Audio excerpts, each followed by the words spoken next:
What's up, everybody? Rob here. So, throughout history, there have been a lot of plagues and epidemics. The most famous, of course, being the Black Death, which wiped out about a third of Europe's population in the 14th century. There's also the Antonine Plague in the 2nd century that gripped Rome, and the Great Plague of London in the 1660s, as well as various smallpox outbreaks that wiped out large amounts of the Native American population. And, of course, one particular pandemic in very recent memory. I'm sure I don't have to remind you of that one. But in 1518, there was another plague, one which did not come with headaches or coughing or congestion, but it did have fever. Dancing fever. Look, I'm sorry. Look, the pun writes itself. I can't help myself. Any case, here we go. Here's a quick look at the dancing plague of 1518. All right, let's get down to it. So, in July of 1518, in the city of Strasbourg, which at the time was part of the Holy Roman Empire, which is now part of France, a woman identified as Frau Trophea began to dance. No one knows why she began to dance, but dance she did. And she began dancing through the streets of the city, not stopping to eat or drink or anything else. She just kept dancing until she eventually dropped down from exhaustion. She rested for a little bit, and then once she recovered, she got up and kept dancing again, repeating this over and over again for days on end. She would eventually be joined by her neighbors, who would also start to dance through the streets of the city, again, not stopping except collapsing from sheer exhaustion, getting up a short time later, and then continuing to dance again until they collapsed once more. After about a week, about 30 people were dancing through the streets of Strasbourg. At first, this was a little bit weird, but really people started to worry when the dancers would start to get injured, and then they would keep dancing anyway. And local authorities had no real solution for this except to, well, just let them keep dancing. Medicine at the time, doctors at the time, such as it was, diagnosed them with having hot blood, which they believed caused irrational behavior. So the only real solution they had was to just, well, let them keep dancing until they basically burn themselves out. Now, you would think that cooling them down would be the solution, but hey, it's medieval medicine. It's pretty convoluted. Just a real quick refresher for those who don't know, the medieval medical system, medieval medicine, revolved around the four humors. There was blood, black bile, yellow bile, and phlegm. And if you were unhealthy, it's because these were out of balance. You had too much of something. That's where bloodletting came from. If you had too much blood, they would drain some of it out, that sort of thing. And also, if something was wrong, like your blood became too hot, you would act irrationally. If your blood became too cold, you would have a problem, etc., etc., etc. That's medicine such as it was at the time. In any case, so they believed that these people had, their blood was too hot, and because their blood was too hot, they acted, well, they were dancing without stopping. Anyway, without any real solution as to what to do, they designated special areas. Some places they cleared out buildings. One source said they made specially constructed stages and platforms for these people to dance on.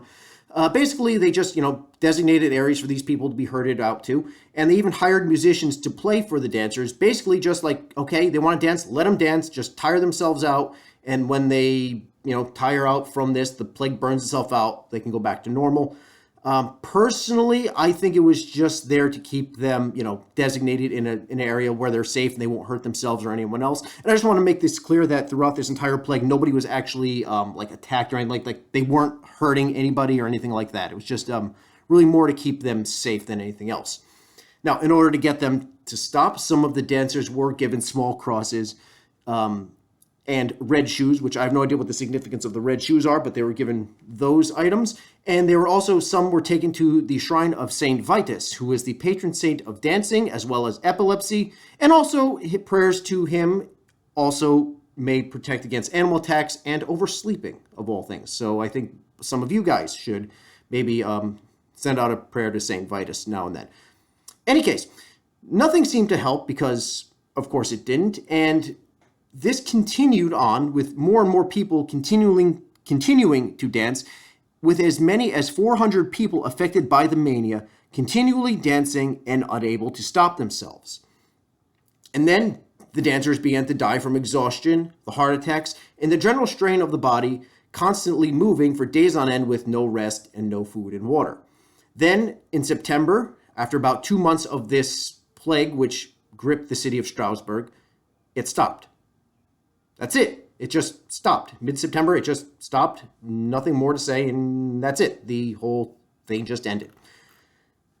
So, what the heck happened? Well, according to contemporary accounts, like I said, there was an epidemic of hot blood. But there was also some who believed that there was a curse of some sort that was put on these people, or that they were some sort of how attacked by demons or possessed by demons or something of that nature. Modern scholars don't necessarily believe in these things, and they believe that there's two major possibilities, two major theories.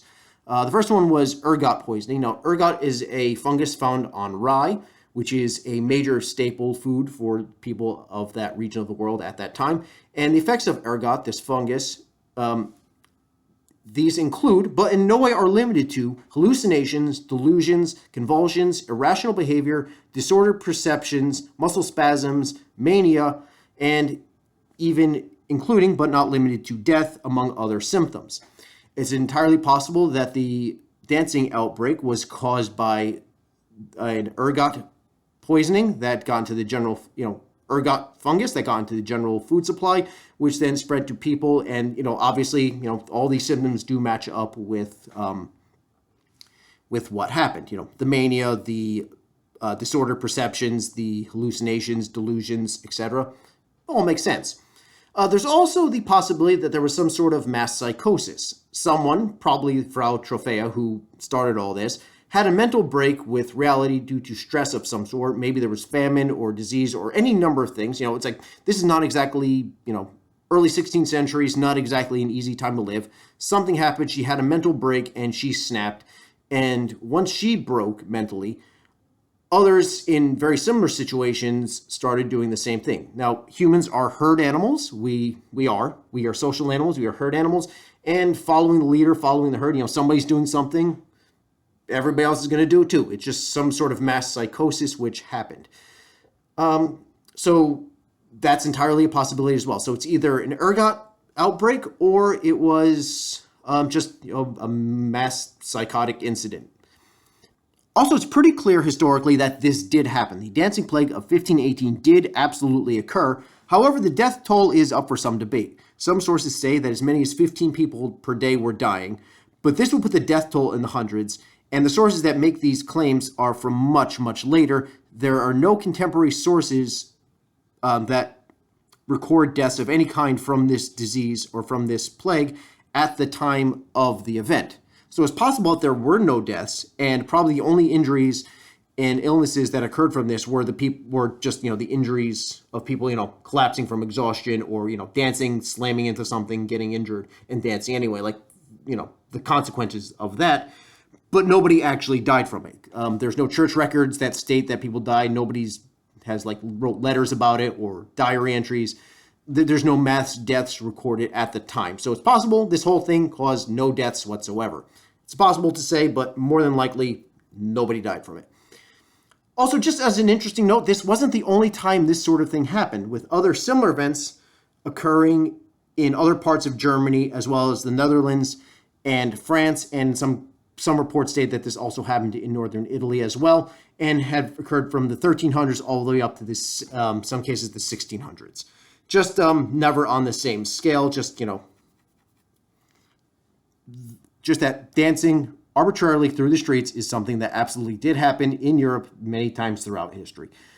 Just thought this was an interesting and entertaining subject, just kind of an odd little thing. I figured I'd share it with all of you guys. Hope you found it interesting and entertaining. And if you did, please hit the like and subscribe button. More videos will be coming out whenever I get around to it. Have a good day. Or don't have a good day. You're adults. Have any kind of day you want. See you all later.